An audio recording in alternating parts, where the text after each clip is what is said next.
Хормоните се во постојана динамичка рамнотежа.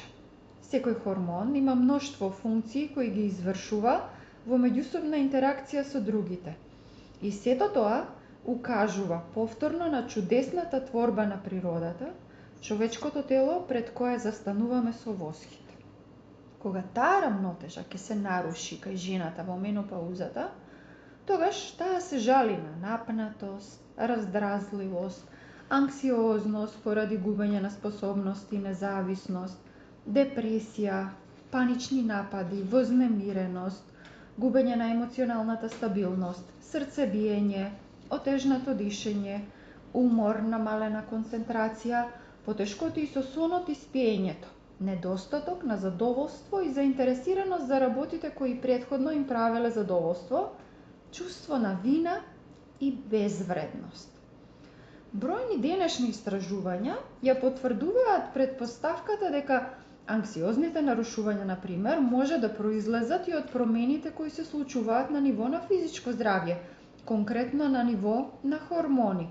Од друга страна, постојат и релевантни истражувања кои говорат во прилог на тоа дека оваа врска всушност е обратна, дека хроничен постојат стрес и повишена анксиозност може да доведе до хормонален дисбаланс. Затоа, анксиозноста, на пример, како симптом на кој што се жалат жените, би требало да се гледа индивидуално, да се испита што и претходи на што. Женскиот полов хормон, на пример, естроген, влијае стимулативно врз лачењето на серотонинот, кој што го препознаваме како хормон на среќа и задоволство, хормон на наградување, кој е стабилизатор на расположението, анксиолитик и антидепресив. Овој хормон, како и хормонот прогестерон, како и други хормони, се намалува во текот на менопаузата.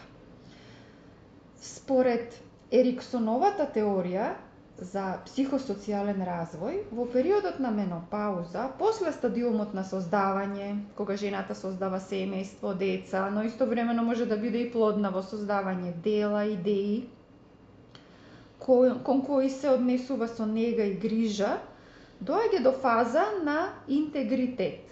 Фазата на интегритет е онаа фаза која што ја одликува менопаузата и овде се претпоставува дека жената доаѓа во фаза во која ги прибира плодовите од вложениот труд во досегашниот живот и може да констатира дека нејзиниот живот има ред и смисла во рамки на еден поширок ред.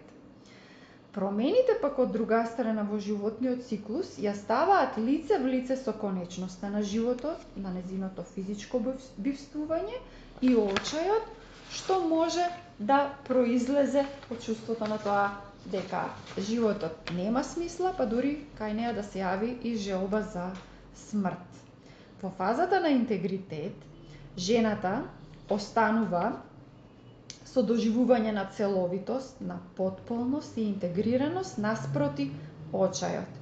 Доблеста во оваа фаза, според Ериксон, е мудроста како посебен личносен квалитет и навистина можеме да укажеме на тоа дека мудрите жени се оние кои што прибирале внимание, го собирале семејството, биле прашани за совети во минатото, но истовремено и мудроста како особина е нешто што е привлечно во однос на културните односи и погледи кон жената. Во општеството во кое живееме се шири некоја тивка епидемија на преоптовареност, на потрошеност, што е последица на изложеност на стресот. И жената овде е нерасположена, ја мачи дебелина, либидото како да не постои повеќе, често тука е чувството и на исцрпеност. Оние жени кои се поподложни на стрес се и оние кај кои наоѓаме вишок песимизам, чувство на перфекционизам, ниска толеранција на фрустрација, негативен став кон другите. Таквите жени не гледаат смисол во животот, премногу се само обвинуваат за работи кои не може да ги контролираат, тешко се раздвојуваат од важното и неважното. Тоа е еден период кој започнува некаде после 30-тите години, со тоа возење на хормоналниот ролер костер помеѓу симптомите кои ги чувствуваат се посилно и посилно.